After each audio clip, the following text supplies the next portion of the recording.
एक समय की बात है। एक गांव में एक साहूकार रहता था। वह बहुत ही धनवान था, परंतु उनका परिवार बहुत ही छोटा था। उनके परिवार में उसकी पत्नी, माँ, उनका एक बेटा और उसके बेटे की पत्नी रहती थी। वह साहूकार अपने व्यापार के क्षेत्र में काफ़ी उन्नति कर चुका था, जिसके बदौलत उसके पास धन संपत्ति, किसी भी चीज़ की कोई कमी नहीं थी। लेकिन एक बात उसे बहुत ही परेशान करता रहता था कि मेरे मरने के बाद मेरा बेटा अपना जीवन कैसे संभालेगा, क्योंकि उसका बेटा दिमाग से बिल्कुल नासमझ था और उसे बाहरी दुनिया की बिल्कुल भी समझ नहीं थी।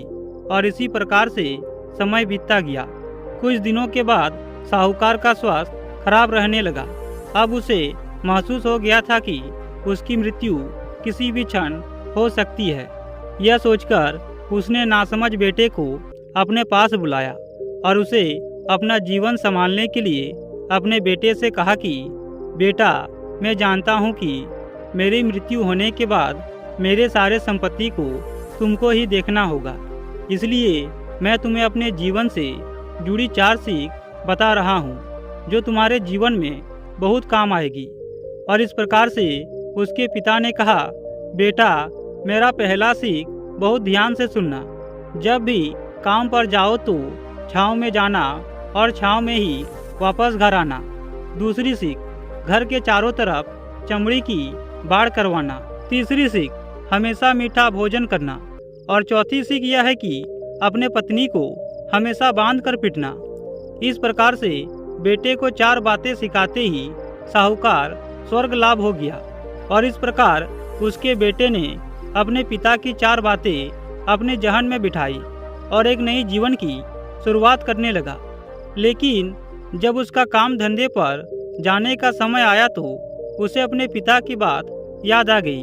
उसके पिता ने कहा था कि कभी भी काम पर जाओ तो छाँव में जाना और छाँव में ही वापस आना, क्योंकि उसके बेटे को पैसे की कमी नहीं थी।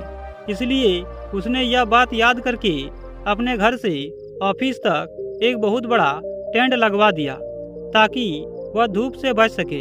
और इस प्रकार पिता की ही बात याद करके अपने घर के चारों तरफ भैंस की चमड़ी की बाग बनवा दिया, जिसकी बदबू से आस पड़ोस के लोग बहुत दुखी होने लगे। लेकिन पिता की बात तो माननी ही होगी। प्रतिदिन अपनी घरवाली से भोजन में केवल मीठी चीज बनवाता था और तीनों पहरों के भोजन में मीठे भोजन ही करता था। और इस प्रकार एक दिन उसकी पत्नी ने अनजाने में कोई गलती कर दी, जिसके कारण उसे अपने पत्नी पर इतना गुस्सा भड़का कि वह उसे मारने पर उतारू हो गया। लेकिन उसे फिर अपने पिता की बात याद आ गई, अपने पत्नी को हमेशा बांध कर पीटना। यह बात याद करके उसने अपनी पत्नी को रस्सी से बांध दिया और जैसे ही उसे पीटने के लिए लाठी उठाई, तभी उसकी पत्नी ने उनसे पूछा कि क्या हुआ जी, आप मुझे बांध कर क्यों मार रहे हैं? क्या कोई अपने पत्नी को इस प्रकार मारता भी है क्या? अपने पत्नी की बात सुनकर साहूकार के बेटे ने कहा कि मुझे पिताजी ने कहा था कि अपने पत्नी को बांध कर पीटना, इसलिए मैं तुम्हें बांध कर पीट रहा हूँ। अपने पति की बात सुनकर उसके पत्नी ने गुस्से में कहा कि रुक जा ना समझ, मैं आपको बताती हूँ कि तुम्हारे पिता की 4 बातों के सही अर्थ क्या है। और इतना कहते हुए उसकी पत्नी उसके पिता की 4 बातों के सही अर्थ समझाना शुरू करती है। तभी उसकी पत्नी कहती है कि तुम्हारे पिता की पहली बात का मतलब ध्यान से सुनो। जब भी काम पर जाओ तो छाँव में जाना और छाँव में ही घर वापस आना।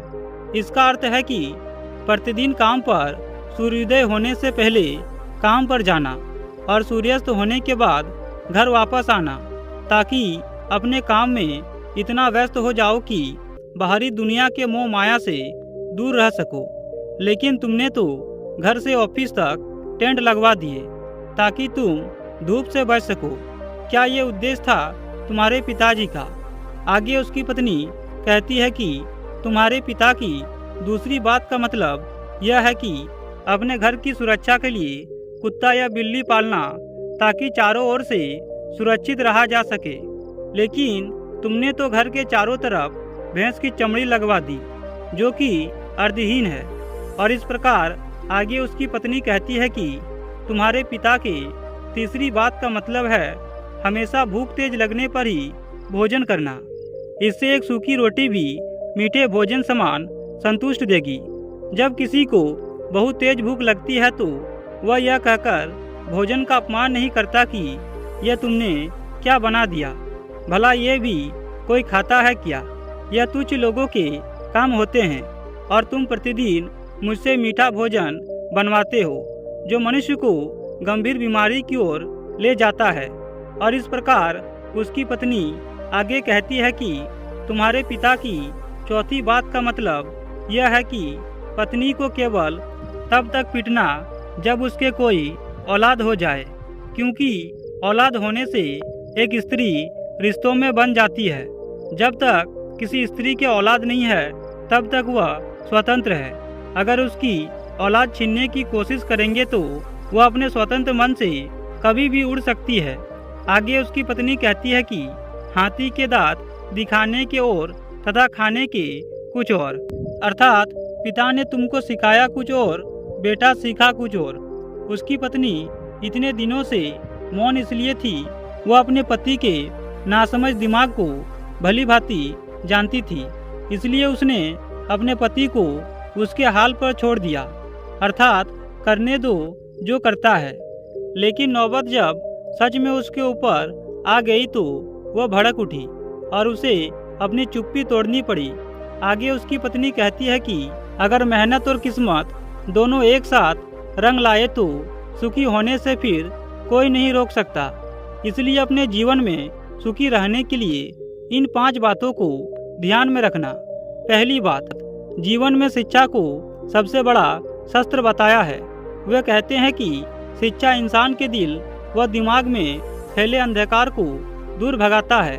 इसलिए शिक्षा से इंसान के सोचने और समझने की क्षमता बढ़ती है, जिससे व्यक्ति हर तरह की परेशानियों पर काबू पा लेता है।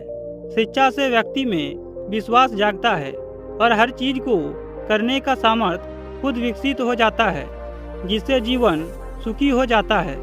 दूसरी बात, अपने जीवन में सुख तभी मिलती है जब उसके जीवन के लक्ष्य तय होते हैं। बिना लक्ष्य के जीवन में सुख हासिल नहीं किया जा सकता। जीवन में सुख के लिए लक्ष्य तय कर उसी दिशा में निरंतर कार्य करते रहने से सुख की प्राप्ति होती है, जिससे जीवन सुखी हो जाता है।